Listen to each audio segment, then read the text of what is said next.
Good morning to all students, welcome to our channel personal tutor. और मैं आपकी Sophia ma'am आपके लिए केमिस्ट्री की एक और नई वीडियो के साथ में। तो जैसे कि हम यहाँ पर बीएससी फर्स्ट ईयर का ऑर्गेनिक केमिस्ट्री यहाँ पर पढ़ रहे हैं और हमारा ऑर्गेनिक केमिस्ट्री में यूनिट 3 यहाँ पर चल रहा है। तो आज भी हम यूनिट 3 के कुछ इम्पॉर्टेंट टॉपिक्स यहाँ पर डिस्कस करेंगे। यूनिट 3 का नाम आप अच्छे से जानते हैं, ओलिफिन्स साइक्लोअल्कीन्स। ओलिफिन्स मतलब कि हमारा अल्कीन और साइक्लोअल्कीन्स, इन दोनों टॉपिक्स के बारे में आपको यहाँ पर डिस्कस करना है, जिसमें मैं आपको अल्कीन्स के बारे में बहुत सारे इम्पॉर्टेंट टॉपिक्स ऑलरेडी करवा चुकी हूँ। ठीक है, आज एक बहुत ही इम्पॉर्टेंट टॉपिक पर हम अल्कीन्स में डिस्कशन करने वाले हैं। ठीक है, जो बहुत इम्पॉर्टेंट है और आपको एग्जाम में पूछा जाता है। ठीक है, सो BSc first year organic chemistry unit 3।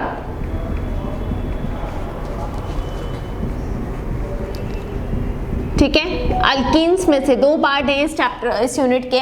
एक अल्कीन्स है और एक साइक्लोअल्कीन्स है। सो हम अल्कीन को अभी पढ़ रहे हैं और अल्कीन में अभी हम पढ़ने वाले हैं ओजोनोलिसिस। ओजोनोलिसिस आपने जनरली एक रिएक्शन के फॉर्म में पढ़ा होगा 11th और 12th स्टैंडर्ड में। यहाँ पर आपको अल्कीन्स के अंदर ओजोनोलिसिस की कंप्लीट इंफॉर्मेशन पढ़नी है, मतलब कि ओजोनोलिसिस की रिएक्शन तो पढ़ना ही है, लेकिन उसके साथ में ओजोनोलिसिस क्यों होता है, उसकी मैकेनिज्म क्या होती है, ये सारी चीज़ें आपको एग्जाम में पूछी जाती हैं। ठीक है, तो अभी पहले हम बात कर लेते हैं ओजोनोलिसिस के बारे में। ओजोनोलिसिस मतलब नाम में ही आपको समझ में आ रहा है कि इसके अंदर ओजोन तो आएगा ही। ठीक है, और ओजोन क्या होता है? ओजोन ऑक्सीजन का एलोट्रॉपिक फॉर्म होता है, एलोट्रॉपिक फॉर्म। ठीक है, एलोट्रॉप है, एलोट्रॉप है, किसका एलोट्रॉप है? ऑक्सीजन का एलोट्रॉप है। और कैसा एलोट्रॉप है? बहुत ही ज़्यादा रिएक्टिव एलोट्रॉप होता है। तो ओजोन जो है वो ऑक्सीजन का रिएक्टिव एलोट्रॉप होता है, जिसकी रिएक्टिविटी बहुत ही ज़्यादा होती है।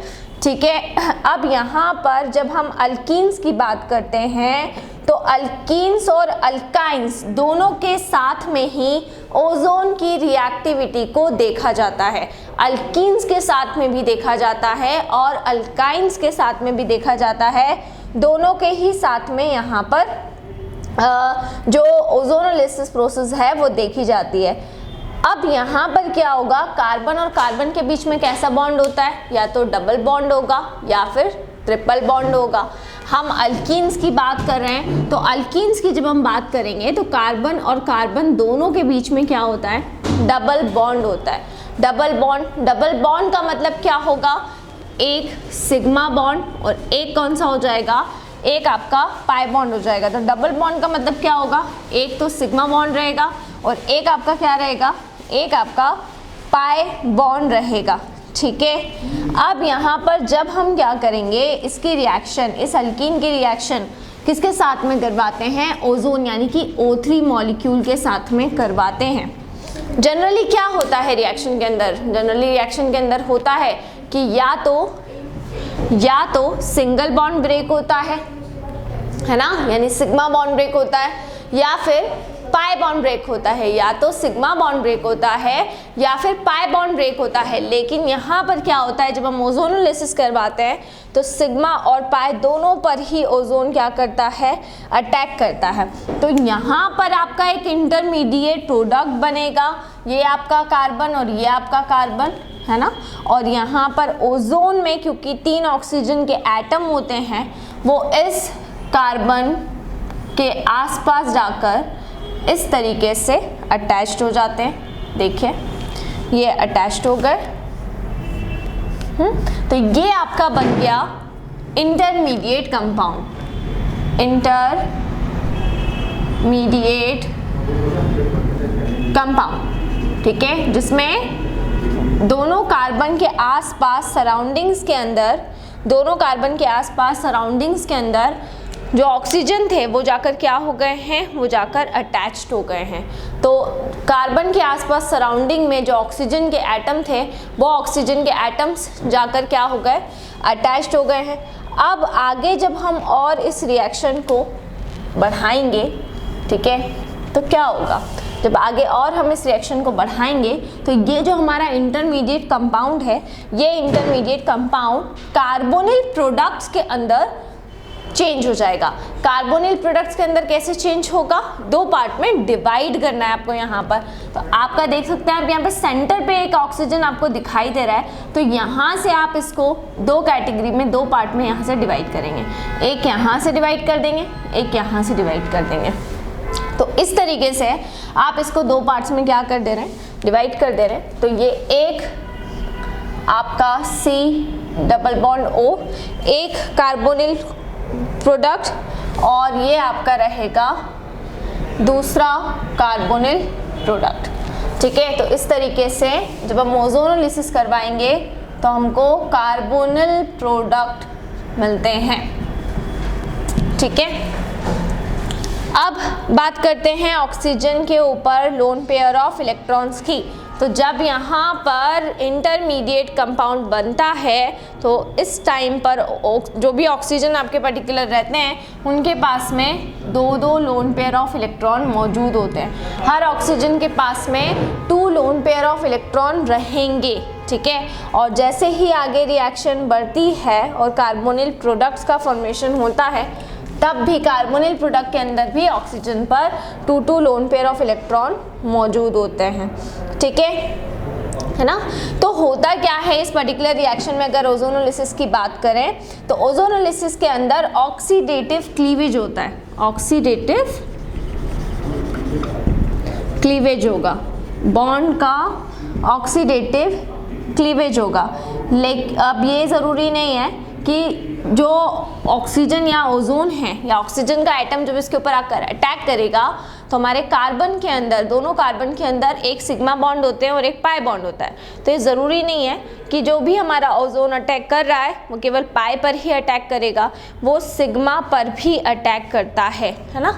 इंटरमीडिएट कंपाउंड जो हमारा बना, उस इंटरमीडिएट कंपाउंड को हम ओजोनाइड के नाम से जानते हैं, ओजोनाइड, ठीक है। तो जो हमारा मिडिल इंटरमीडिएट बनेगा कार्बोनिल प्रोडक्ट के पहले, उसको क्या बोला जाएगा, ओजोनाइड बोला जाएगा।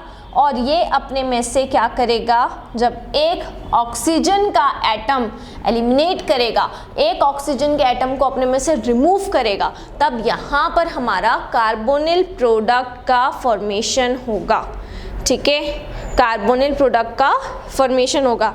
अब अगर हम यहाँ पर रिएक्शन की बात करें, एक रिएक्शन हम यहाँ पर करते हैं कि एक और क्वेश्चन आता है यहाँ पर, जब हमारा ओजोनाइड का फॉर्मेशन होता है तो ये ओजोनाइड अपने में से ऑक्सीजन को एलिमिनेट कैसे करता है, इसके लिए किसी ना किसी रिएक्टेंट की ज़रूरत पड़ती होगी।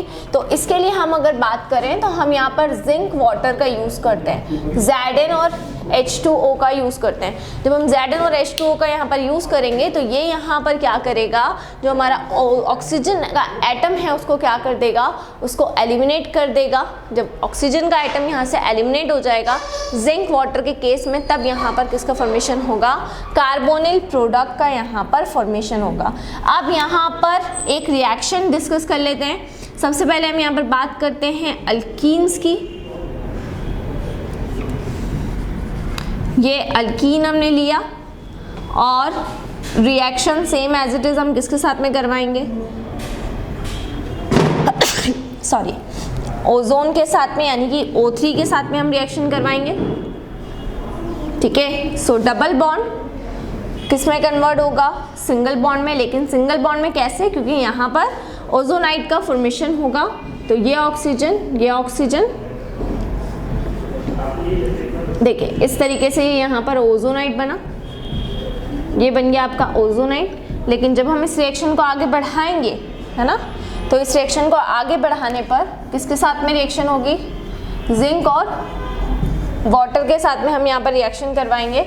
तो जिंक ऑक्साइड का यहाँ पर रिमूवल हो जाएगा, ठीक है। एक जिंक ऑक्सीजन को लेके क्या हो जाएगा, रिमूव हो जाएगा, और दोनों साइड पर क्या बन जाएगा आपका, कार्बोनिल ग्रुप, ठीक है। दोनों साइड पे क्या बन जाएगा, कार्बोनिल ग्रुप का फॉर्मेशन हो जाएगा, दोनों साइड पे, इस तरफ भी और इस तरफ भी। तो इस तरीके से अल्कीन्स में रिएक्शन होती है। अब हम अल्काइंस की बात कर लेते हैं कि अगर हम अल्काइंस की बात करें, वैसे तो आपको नहीं है अल्काइन, लेकिन फिर भी अगर हम अल्काइंस की बात करते हैं तो अल्काइंस के अंदर ऑक्सीडेटिव क्लीवेज या ओजोन नाइट का फॉर्मेशन किस तरीके से होता है वो हम देख लेते हैं। ठीक है, तो चलिए अल्काइन की अगर हम बात करें तो अल्काइन के अंदर क्या होगा, कार्बन के बीच में कैसा बॉन्ड रहता है, ट्रिपल बॉन्ड रहता है, तब हम उसको कहते हैं अल्काइन।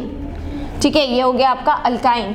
अब ओजोन यानी O3 के साथ में हम क्या करवाएंगे, यहाँ पर भी रिएक्शन करवाएंगे। तो ये आपका कौन सा बॉन्ड था, ये आपका था ट्रिपल बॉन्ड। कौन सा बॉन्ड था ये आपका, ट्रिपल बॉन्ड। अब यहाँ पे जो ओजोनाइट का फॉर्मेशन होगा तो सबसे पहले आपका पाई बॉन्ड और सिग्मा बॉन्ड पर अटैक होगा। देखिए, एक ऑक्सीजन और ये 2 ऑक्सीजन। अल्कीन में जब हमने करवाया था और अब जब हम अल्काइन में करवा रहे हैं उसमें फ़र्क केवल ये है कि यहाँ पे कार्बन और कार्बन के बीच का जो बॉन्ड होता है वो ब्रेक हो जाता है। सीसी बॉन्ड जो होता है वो सिग्मा और पाई दोनों ही ब्रेक हो जाते हैं। लेकिन जब हम अल्काइन की बात करते हैं तो अल्काइन के अंदर क्या होता है, अल्काइन के अंदर एक सिग्मा होता है और 2 पाई होते हैं। तो इसमें एक बॉन्ड आपका कार्बन और कार्बन के बीच का मेंटेन रहता है और 2 बॉन्ड यहाँ पर क्या हो जाते हैं, 2 बॉन्ड यहाँ पर ब्रेक हो जाते हैं। ठीक है, तो 2 बॉन्ड यहाँ पर ब्रेक हो गए। ये अल्काइन के अंदर किसका फॉर्मेशन हो गया, ओजोनाइट का। अल्काइन के अंदर यहाँ पर क्या बन गया है आपका, ओजोनाइट बन गया है। फिर हम इसके आगे क्या करेंगे, जिंक और वाटर के साथ में रिएक्शन करवा देंगे, है ना। जिंक और वाटर के मॉलिक्यूल के साथ में हम यहाँ पर रिएक्शन करवा देते हैं। तो अब यहाँ पर क्या मिलता है हमको, यहाँ पर देखिए सबसे पहले तो आपको 2 कार्बोनिल ग्रुप की यूनिट्स एक साथ में आपको जॉइन मिलेगी। ये 2 आपके कार्बोनिल ग्रुप हैं। देखें, यहाँ से ऑक्सीजन एलिमिनेट हुआ, यहाँ से ऑक्सीजन एलिमिनेट हुआ, यहाँ से ऑक्सीजन एलिमिनेट हुआ। इस ओजोनाइट के अंदर दोनों साइड से, यहाँ से और यहाँ से, ये देखिए एक ऑक्सीजन यहाँ से एलिमिनेट हुआ है। तो ये आपस में जॉइन हुए और इन्होंने इस तरीके से कार्बोनिल ग्रुप बनाया।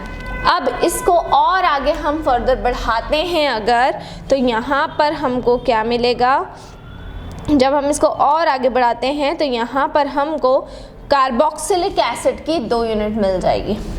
कार्बोक्सिलिक एसिड की 2 unit, COH double bond O plus COH double bond O, ये हो जाएगा आपका। यहाँ पर भी इसको बोलेंगे कार्बोक्सिलिक एसिड और इसको भी हम क्या बोलेंगे, कार्बोक्सिलिक एसिड। तो दोनों यूनिट आपकी कौन सी होगी, कार्बोक्सिलिक एसिड की यूनिट होगी। दोनों ही यूनिट क्या कहलाएंगी, कार्बोक्सिलिक एसिड की यूनिट कहलाएंगी। तो ओजोनोलिसिस की हम यहाँ पर बात कर रहे थे। तो ओजोनोलिसिस का मतलब आपको समझ में आ गया होगा कि ओजोनोलिसिस को हम किस तरीके से समझते हैं। ठीक है, ओजोनोलिसिस में हमने क्या किया, देखिए सबसे पहले आपको अल्कीन या अल्काइन को लेना है, ओजोन से रिएक्शन करवानी है, एक इंटरमीडिएट का फॉर्मेशन करेगा जिसको हम बोलेंगे ओजोनाइट। ठीक है, और यहाँ पर होगा ऑक्सीडेटिव क्लीवेज।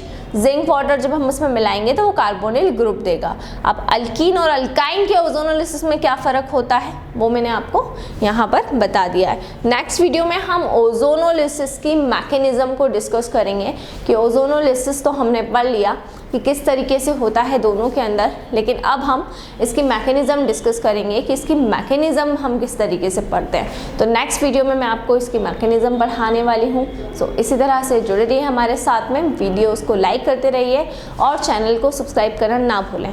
अच्छा, हमारे चैनल पे बहुत ज़्यादा कंटेंट और क्राउड होने की वजह से हमने आप लोगों के लिए हमारा एक दूसरा चैनल जिसको हम कह रहे हैं पर्सनल ट्यूटर 2 वो बनाया है। तो अब हमारी वीडियोस पर्सनल ट्यूटर 1 और पर्सनल ट्यूटर 2 दोनों पर आपको मिलेगी।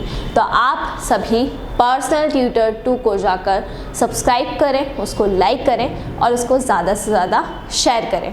आपको मेरी बीएससी की प्लेलिस्ट अवेलेबल रहेगी फर्स्ट ईयर की, ऑर्गेनिक केमिस्ट्री की, फिजिकल केमिस्ट्री की और इनऑर्गेनिक केमिस्ट्री की, जिसमें सारी यूनिट वाइज आपको मेरी सारी वीडियोस मिल जाएंगी। तो वहाँ से आप जाकर उन्हें देख सकते हैं। Thank you so much.